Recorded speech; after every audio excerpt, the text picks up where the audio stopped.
What's going on, guys, and welcome to another Mike and Steve in-car movie review. I'm Steve Pulaski. And I'm Mike Nuccio. And today we're going to be talking about Dan Gilroy's Nightcrawler, okay, starring Jake Gyllenhaal, Bill Paxton, and Riz Ahmed, I believe his name is. So, we just got out of seeing this movie, and you want to explain what it's about, or you want me to? Yeah, I'll give it a shot. Okay. Give it a whirl. So, this guy, he's pretty much like rock bottom. He's stealing metal and stuff to sell it to scrap yards to get money.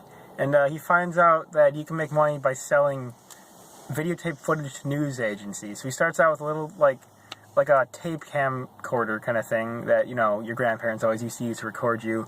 And like a little police scanner. And then he kind of works his way up. He hires the guy, what's his name? The character's name is Rick, but he's played by Riz Ahmed. And then the guy you're talking about is Lou Bloom, played by Jake Gyllenhaal. Yeah, and then so they become, I guess you can call them journalists. What they do is they kind of bend the law so they can film things. You can explain this better. Well, what they do is like a Nightcrawler. No worries. You don't hear about these often. Yeah. A Nightcrawler is somebody that goes around and like films. It's obviously at like night or in the wee hours in the morning. They go around and they film like breaking news. They use police scanners in order to track crimes, and then they follow up on these cases. They try to get there either before the police or very early in the investigation of a car accident, a murder, a rape, or something along the lines of shooting. You know what I mean? So basically, these guys go into business together, and they wind up selling it to this failing news station. They wind up selling it to like one of these like really low viewed cable channels that isn't competing at all with the ratings and whatnot. So that's basically the plot of the movie. You basically follow around these two guys that go around and do these night crawling exercises in order to get money, and even Jake Gyllenhaal's character has ambition to build his own company, okay? So that's pretty much the plot of the movie. For starters, I gotta say that for a movie, the main goal of this movie is that it wants to plunge you into this world of a night crawler and what they do and what the job entails, the hardships, the frustrations.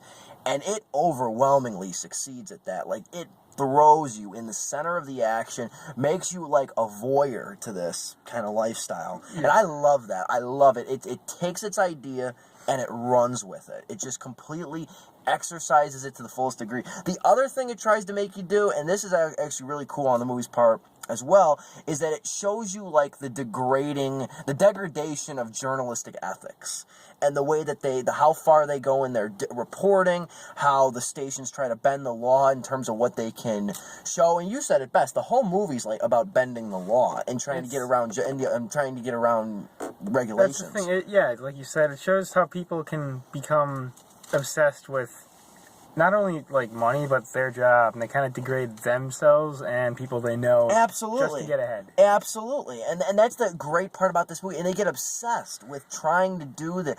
And this guy's getting obsessed with a very dirty business, and he's getting obsessed with with something that's so ugly.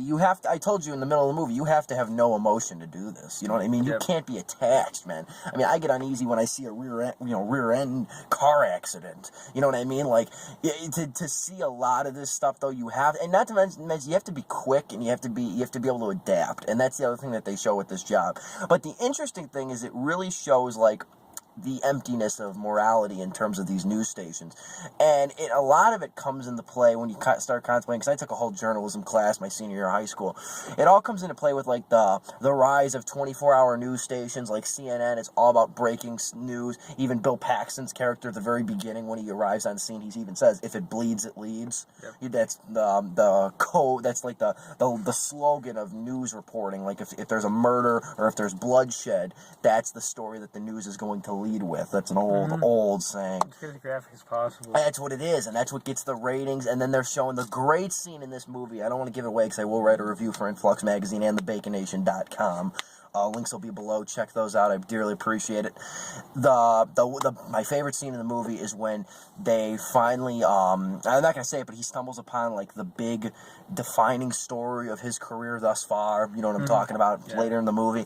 And then they're airing it on TV, and the woman, I can't remember her name, the actress, the station manager, is like feeding the information of what to say to the anchors and how they want to word it. Like they said, like mention the suspects are still on the loose. Mention it was a vicious attack, mention the savagery. And that is so great because it's such fear-mongering, and it's such a great example of just breeding fear into the common viewer, the late night news.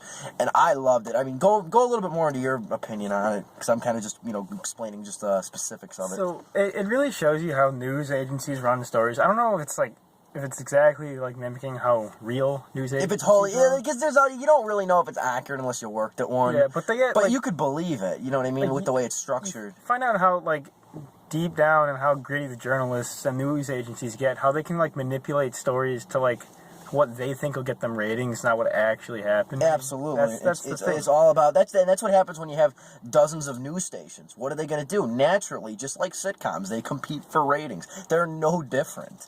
And I think that's a new idea. People don't realize that now. You know what I mean? But it's so true. There's multiple different news stations. Think about all the journalists on TV, or all the news reporters on TV, like Bill O'Reilly and Mike Huckabee and Sean Hannity and all those guys. And then think about Rachel Maddow. They're all competing for views. You know what I mean? And even the regular news stations, they're no different. It's not anything different. But go on. Yeah. So I mean, it kind of makes you think if this actually happens when when we're watching the news, we wonder. Well, I mean, I'll probably wonder. I wonder if this story's been manipulated in any way to make me want to hear about it more. You know what I mean? Go Google what happened and go on this the news site and everything. How has the story been made biased? Yeah, you know what I mean? Exactly. I loved it. I don't know if you liked it as much as me.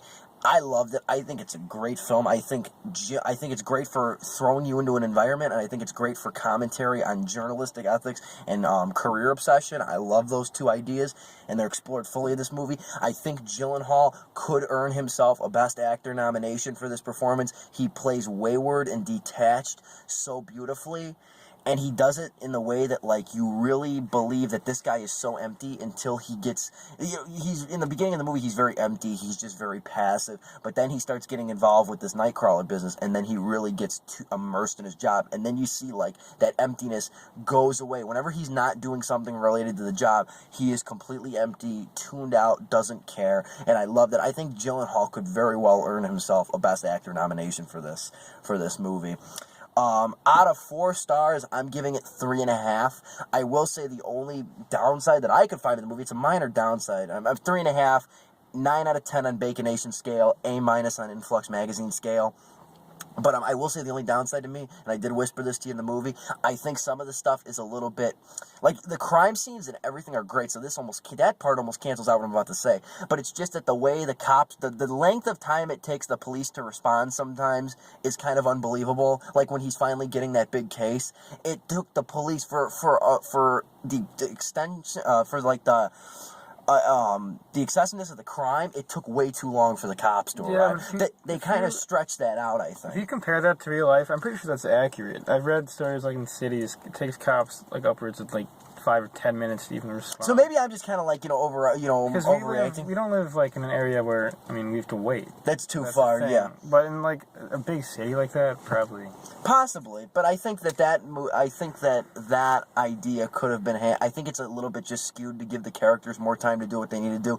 I'm giving it 3.5 out of 4 on my own scale. What about you? What are you giving it? I was sitting at a 3, and then the ending was kind of abrupt. I think I can't give anything away, but. It does have an abrupt feeling. The way it just ended, it didn't feel like it, wrapped up. It didn't really wrap anything. It just kind of ended. So I'm going to say 2.5. You're actually saying 2.5. It was a pretty good movie. It gave me insight to something I didn't really think about much. But, I don't know. I think the ending was kind of The ending really threw you off. It didn't really decline. It just kind of stopped. I got you. Thank you guys for watching, for subscribing. We're still working together. We're still doing stuff. You're at college right now. Yeah. You're doing big things. You're at Northern Illinois. I'm at North Central College. We're both doing real big things right now. Well, you are. I'm not. But anyway, thank you guys for watching, for subscribing. I'll talk to you guys later. Thanks again. Bye. See ya.